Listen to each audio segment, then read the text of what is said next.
oui, viens, inonde ma vie. Viens nous abreuver ce matin. Je veux t'adorer. Oh, je suis une ressource, Oh, Seigneur. Paraclet. Viens renouveler ma paix, ma joie, mon énergie ce matin. Saint-Esprit, viens. Oh, oui, viens, inonde ma vie. La joie, la paix, la Je justice. veux t'adorer. Nous voulons boire de ton eau de paix, Seigneur. Oh, Paraclet. Nous reconnaissons notre dépendance, Seigneur, Saint-Esprit de Dieu. Saint-Esprit, viens. Que sans toi, nous ne sommes rien. Inonde ma vie. Viens inonder mon cœur, ma joie. Je veux t'adorer. Inonde ma vie, inonde cette famille. Oh, Paraclet. Paraclet, cher consolateur, ami fidèle. Saint-Esprit, viens. Oh, oui, viens. Inonde ma vie. Viens renouveler la force de ton Je peuple. veux t'adorer. Quelqu'un a besoin d'être renouvelé, encouragé, fortifié, vivifié ce matin. Paraclet. Quelqu'un a besoin de prendre un nouveau départ, Seigneur. Saint-Esprit, viens. Viens dans nos familles. Inonde ma vie. Viens dans ce pays, dans nos Je nations. veux t'adorer. Celui qui est tout pour nous, Seigneur. Oh, Paraclet. Un seul Seigneur, un seul Sauveur, un seul Dieu créateur. Saint-Esprit, viens. Oh, oui, viens. Inonde ma vie. Viens renouveler nos forces ce matin. Je veux t'adorer. C'est notre choix, Impact Évangile. Oh, Paraclet. De nous approcher de toi en ce début de semaine, ce début de journée, Seigneur. Nous reconnaissons par ce geste. Inonde ma vie. Que nous voulons de toi, nous dépendons de toi. Saint-Esprit, viens. Oh oui, viens. Inonde ma vie. De la paix, de la justice, Seigneur. Saint-Esprit, viens. Oh, renouvelle notre amour. Inonde ma vie. Viens nous recharger ce matin. Saint-Esprit, viens. oh oui, viens. Inonde ma vie. Nous dépendons de toi, nous voulons de toi. Je veux t'adorer. Oh, Paraclet. Nous t'invitons, nous voulons de toi, nous dépendons de toi. Saint-Esprit, viens. Oh, tes enfants espèrent en toi ce matin. Inonde ma vie. Saint-Esprit, viens. Oh, inonde ma vie. Oh, bien-aimés, par ce chant, nous devons comprendre tous, chers amis, nous devons tous comprendre que l'homme est une ressource. L'homme est une ressource. Et Dieu est la source, Dieu est la vie, Dieu est la source. Et en tant que ressource, nous avons besoin, tu auras besoin de te renouveler chaque jour, chaque semaine. Parce que l'amour qui est en toi, la force qui est en toi, l'énergie qui est en toi, vous allez remarquer, vous avez déjà remarqué avec moi que des fois, vous avez dépensé beaucoup d'énergie à s'occuper des gens, à aimer les gens. Vous avez pris soin des personnes, parfois pendant des années, pendant des mois. Et il arrive que vous êtes au bout de force, vous êtes à bout de force. Et parfois, vous sentez la déception parce que vous êtes face à quelqu'un d'ingrat ou quelqu'un qui ne manifeste pas la reconnaissance par rapport à tout ce que vous avez dépensé comme énergie, comme argent, comme amour. Et là, vous vous sentez vide. Et c'est là que ce chant a tout son sens. Mhm. C'est là que ce chant a son sens, a sa valeur. Par ce chant, nous sommes en train de dire, Saint-Esprit, inonde ma vie. Par Saint-Esprit, renouvelle ma force, renouvelle mon amour, renouvelle mon énergie, renouvelle ma paix. La Bible dit dans Romains 5,5 que l'amour de Dieu a été répandu dans nos cœurs par le Saint-Esprit le jour où nous avons cru. Et Amen. nous avons besoin, cet amour, nous avons besoin que cela se renouvelle. Cette énergie, cette paix, cette joie a besoin de se renouveler parce qu'elle se vide à force de la donner, à force de la déverser dans tout ce que nous faisons. Nous avons toujours, tu auras toujours besoin de te renouveler. L'homme est une ressource, a besoin de se ressourcer auprès de son Créateur, auprès de celui qui est la vie, celui qui est la source d'eau. Alors voilà pourquoi nous chantons ce chant en disant Seigneur, renouvelle la paix, renouvelle la justice, renouvelle le courage, renouvelle la détermination dans ma vie. Oui, parfois je repense à ce qui s'est passé au jour de la crucifixion de Jésus. La Bible dit clairement dans Jean 21 que Jésus-Christ de Nazareth a fait beaucoup de choses, beaucoup de miracles. Si on voulait les écrire, le monde entier ne saurait contenir ces livres. Mais je me suis toujours posé la question. La Bible dit dans Actes 10, 34 que vous connaissez la grâce de notre Seigneur Jésus. Vous connaissez comment Dieu a oint Jésus de Nazareth de force et de puissance. Et il allait de lieu en lieu faisant du bien et délivrant tous ceux qui étaient sous l'emprise du diable. Mais je me suis posé la question, mais comment se fait-il que le jour de la crucifixion, ceux qui ont crié crucifiez Jésus devant Hérode, devant Pilate, ceux qui ont crié crucifiez-le, crucifiez-le, la voix de ces personnes l'ont emporté sur ceux qui étaient pour Jésus, ceux qui étaient témoins de ses bonnes œuvres. Conclusion, mes amis, quoi que vous fassiez, vous serez toujours face à l'ingratitude. Vous serez toujours face aux gens qui oublient. Oui, c'est sûr qu'un jour, on m'a fait du bien. Un jour, j'ai oublié. Un jour, j'ai oublié. Un jour, et cela a fait mal. Cela a été la peine de quelqu'un, la douleur de quelqu'un. Parfois, la séparation. Mais vous ne devez pas oublier, nous ne devons pas oublier que tout ce que vous faites au nom du Seigneur, vous le faites pour le Seigneur. Et c'est votre Seigneur qui doit renouveler votre énergie, votre amour. Chaque fois que vous êtes face à la déception, face à l'ingratitude, face au fait que vous êtes à sec, vous devez vous retourner vers votre Créateur, vers votre Dieu, afin de ne pas sombrer dans la dépression, dans le découragement.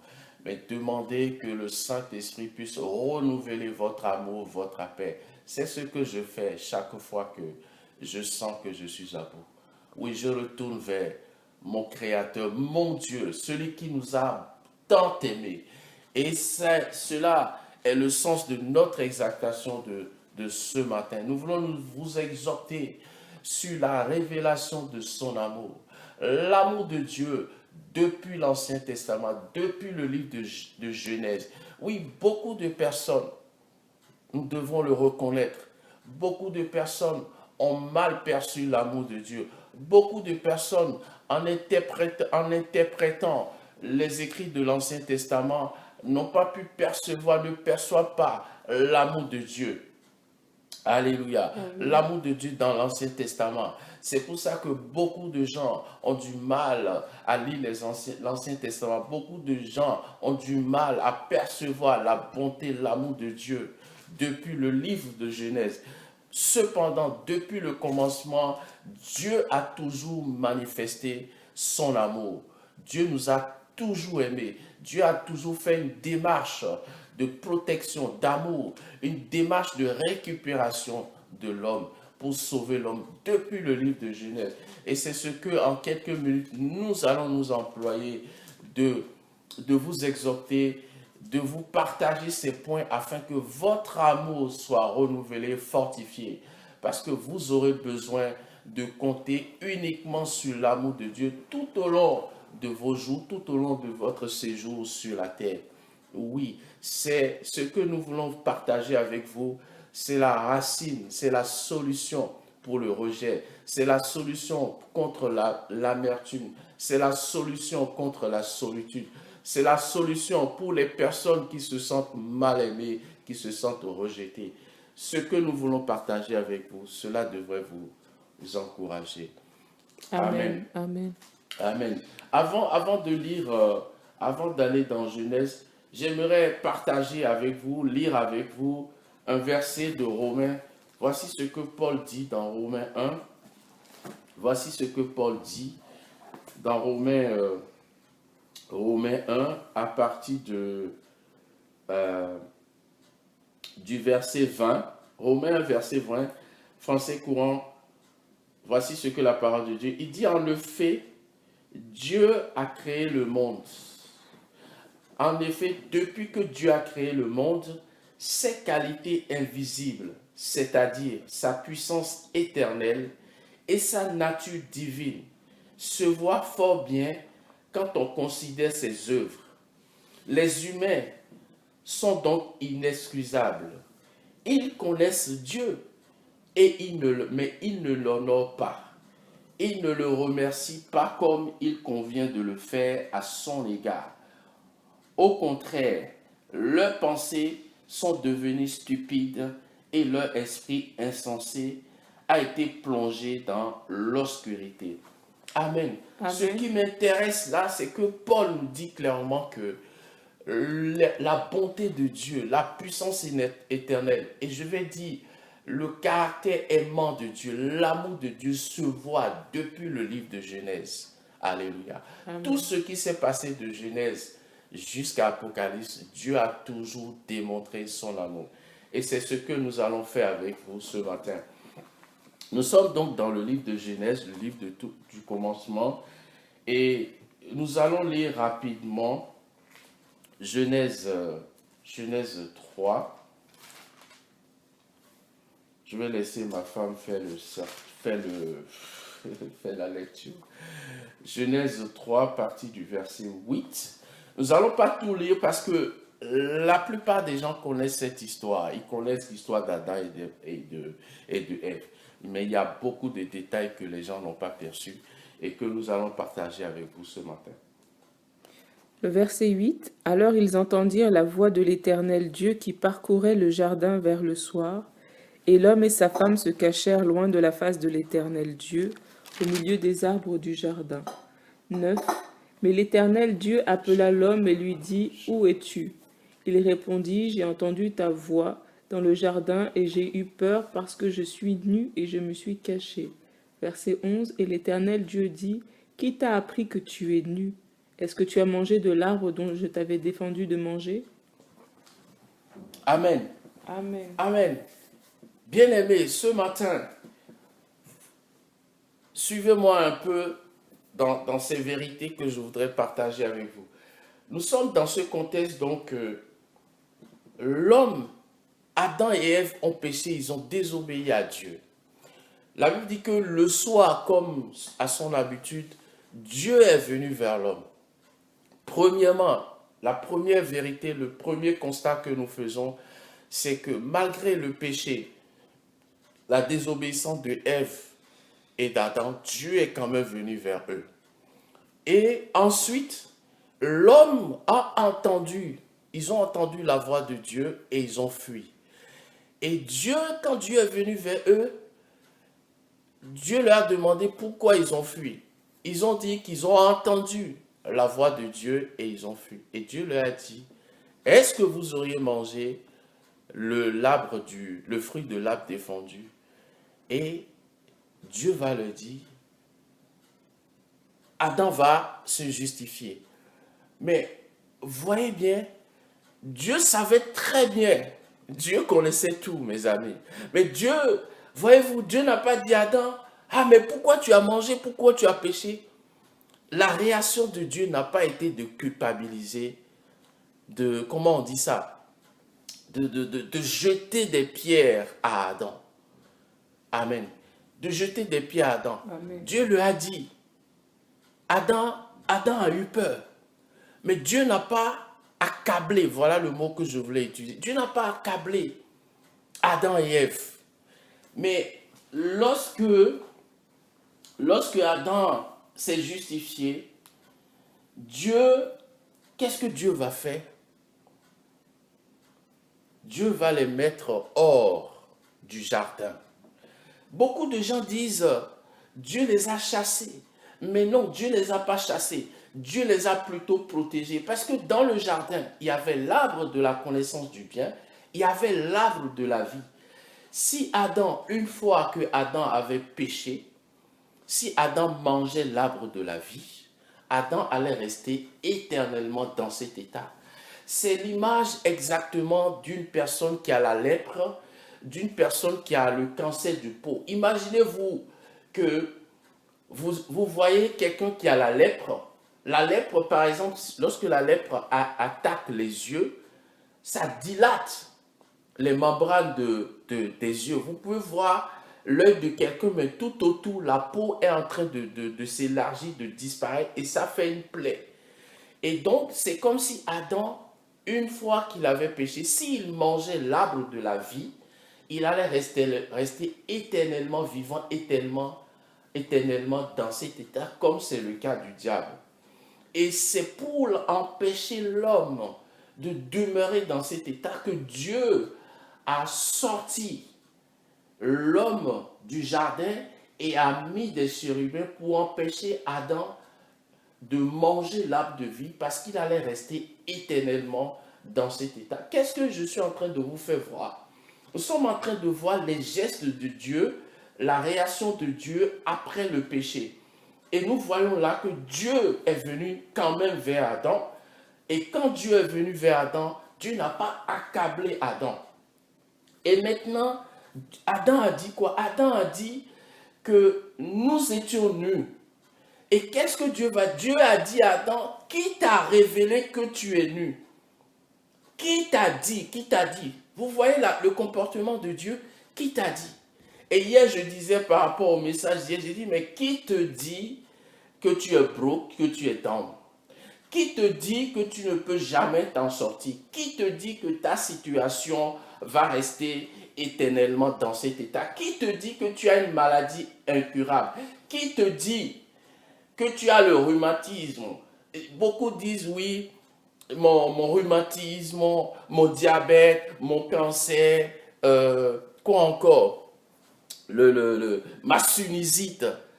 Qui t'a dit que c'est ta sinusite? Qui t'a dit que ta situation ne va pas changer? Qui t'a dit? Voyez bien la question de Dieu. Il dit, qui t'a révélé? Qui t'a donné cette information? Et ensuite, qu'est-ce que Dieu va faire? Dieu va faire encore un geste d'amour. Adam et Ève ont dit, nous sommes nus. Qu'est-ce que Dieu va faire? Dieu va tuer un animal et les couvrir. Dieu va leur fabriquer un vêtement. Est-ce que vous êtes en train de voir avec moi le comportement de Dieu, la nature aimante de Dieu, le caractère aimant de Dieu, son amour? Parce que Paul nous dit que depuis la création, on le voit, on voit sa bonté, on voit ses perfections invisibles.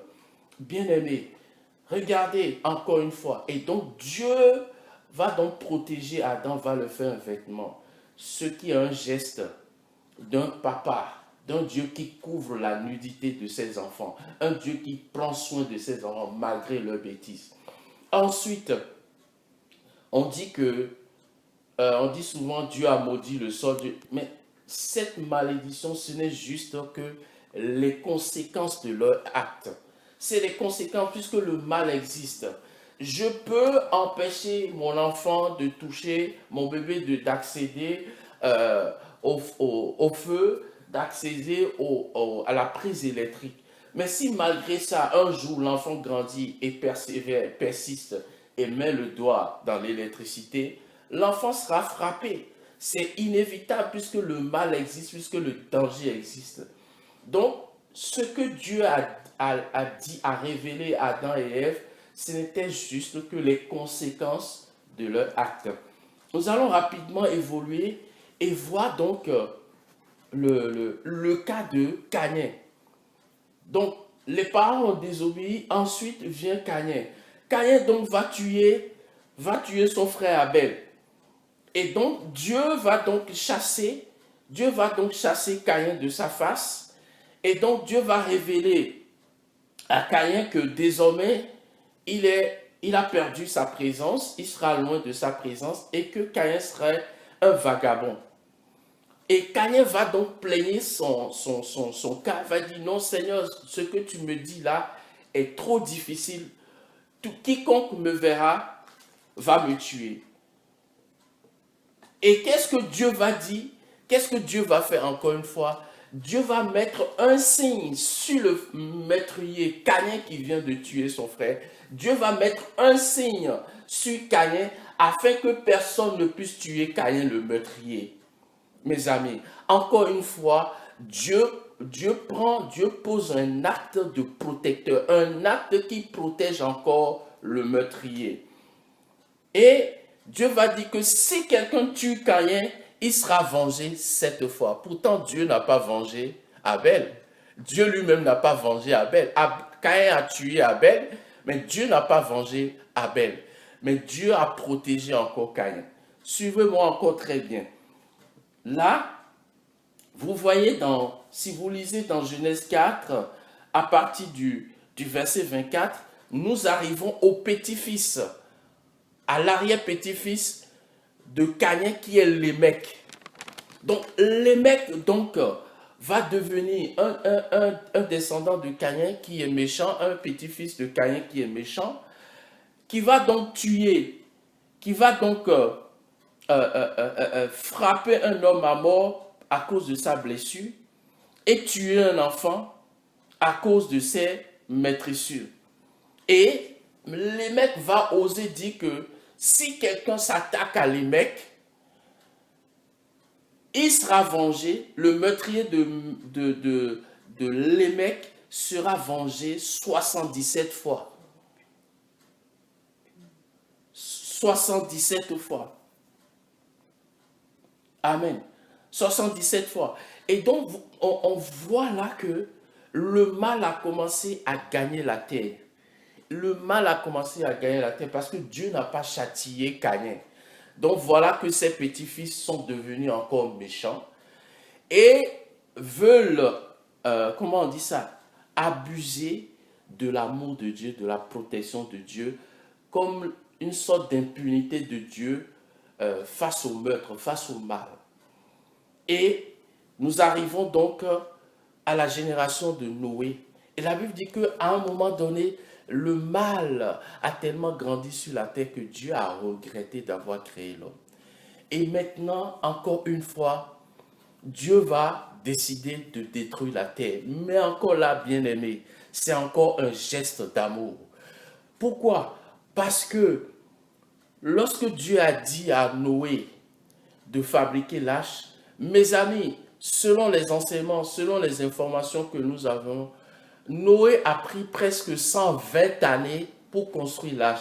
Et pendant plus de 7 ans, pendant plus de 100 ans, Noé prêchait l'évangile tous les jours. Noé exhortait les hommes de se détourner de leur méchanceté, bien-aimés. Le déluge, c'est encore, bien-aimé, un geste d'amour, un geste pour sauver l'humanité, pour sauver un reste. Et pendant 120 années, Dieu a laissé la chance, l'occasion aux méchants de se détourner de leur méchanceté. Et Jésus va répéter cette histoire de Noé. Jésus va dire que ce qui s'est passé au temps de Noé, pendant au moins les 120 années où Dieu a pris le temps d'envoyer Noé le messager pour avertir les méchants, pour avertir les hommes de se détourner de leur méchanceté, Jésus va dire que ce qui s'est passé au temps de Noé, c'est ce qui est en train de se passer maintenant. Les hommes ne se souciaient de rien comme en ce jour. Beaucoup ne se soucient de rien. Les gens se mariaient leurs filles, les gens vivaient leur vie, vont en boîte de nuit, continuent de danser, continuent de se livrer à leur penchant, à leur désir. Mais Jésus-Christ va dire que ce qui s'est passé au temps de Noé, c'est ce qui se passe de nos jours. Comme aujourd'hui, comme si de rien n'était, malgré l'évangile qu'on est en train de prêcher. Jésus va revenir. Répentez-vous, donnez votre vie à Jésus. Réconciliez-vous, recevez le pardon par Jésus-Christ et commencez à vivre pour Dieu. Vous entendez ce message tout le temps, et vous faites comme si de rien n'était. Et c'est vous qui allez demain dire que Dieu est méchant, Dieu n'est pas bon. La patience de Dieu est encore l'acte actuel. C'est pour ça que beaucoup de gens disent, oui, mais si Dieu existe, pourquoi il y a tant de guerres? Pourquoi? Dieu est amour, Dieu est patient. Mais un Dieu, la justice de Dieu va frapper. Alors, bien-aimés, l'amour de Dieu est là, a été toujours là. Revoyez tous ces points que je viens de partager avec vous. La Bible dit que dans Romains 5,5, que l'amour de Dieu a été répandu dans nos cœurs le jour où nous avons cru. Jésus-Christ va dire dans Jean 14, verset 23, il dit, si vous m'aimez, vous garderez mes commandements. Si vous m'aimez, bien-aimés, l'amour de Dieu est la solution pour mettre fin au mal. L'amour de Dieu, aimer Dieu est la solution pour finir avec le péché, pour finir avec les mauvais désirs. Si vous n'aimez pas Dieu, si vous ne recevez pas l'amour de Dieu, si vous ne croyez pas à l'amour de Dieu pour votre vie, vous ne pouvez pas plaire à Dieu. C'est la solution que Dieu a donnée. C'est la solution, c'est la clé que Dieu a donnée à tout humain sur la terre pour pouvoir lui plaire, pour pouvoir vaincre le mal. Si vous ne croyez pas à l'amour de Dieu, vous ne pourrez jamais vaincre le mal. Vous ne pouvez jamais plaire à Dieu parce que c'est la clé. Quand vous recevez, quand vous aimez quelqu'un, vous, naturellement, vous allez chercher à plaire à cette personne. Et c'est ce que j'ai perçu un jour dans mon cœur. Et c'est à cause de cet amour dans mon cœur que je me force tous les jours de plaire à Dieu. Aujourd'hui, je ne pêche plus, pas parce que j'ai peur de Dieu, pas parce que j'ai peur de l'enfer, mais je pêche, je vis la vie de sanctification par amour à Dieu. Parce que je sais que Dieu n'aime pas le péché. Dieu aime le pécheur, mais Dieu est le péché. Dieu ne peut pas s'associer au péché. C'est pour ça qu'il s'est retiré de Jésus à la croix. Lorsque Jésus a incorporé, Jésus a pris, a matérialisé dans son corps tous les péchés du monde, les péchés passés, les péchés présents, les péchés foutus, Dieu s'est retiré de lui à la croix. Dieu ne peut pas s'associer avec le péché. Et si vous aimez Dieu, et si vous voulez plaire à Dieu, naturellement, vous allez faire tout ce que Dieu n'aime pas. Et voilà le message que nous partageons avec vous ce matin, cette semaine. Crois à l'amour de Dieu personnellement pour toi. Amen. Dieu m'a dit un jour que si j'étais le seul pécheur sur la terre, il allait pourtant faire ce qu'il a fait à la croix. Dieu aime tous les humains sans exception. Pour terminer, croyez que dans le cœur d'un parent, un parent aime tous ses enfants. C'est les enfants qui pensent que papa aime un tel plus qu'un tel. C'est faux. C'est l'enfant qui a plus d'audace, qui ose demander tout, affronter son père ou sa mère, quel que soit son état de colère ou son état de joie. Il y a d'autres enfants qui sont audacieux, qui ont confiance en leurs parents et qui savent que même si papa est fâché ou n'est pas fâché, je peux toujours m'approcher de lui, il ne peut jamais me tuer, il ne peut jamais me faire du mal. Bien-aimé, crois en l'amour de Dieu personnellement pour toi. Dieu m'a dit qu'il aimait tous les hommes sur la terre, sans aucune exception. Et c'est ce médicament qui est mon remède tous les jours de ma vie. Chaque fois, je n'oublie jamais cette pensée. Quoi que je traverse, je n'oublie jamais l'amour de Dieu pour ma vie. Dieu ne se lassera jamais de vous aussi longtemps que vous avez la volonté. Bonne journée à tous, bonne semaine à tous. Nous vous aimons et nous vous encourageons. Nous avons été un peu longs, mais cela était nécessaire. Prenez le temps de réécouter ce message, de réétudier ces points que je viens de partager avec vous. Que Dieu vous bénisse. À bientôt. Amen.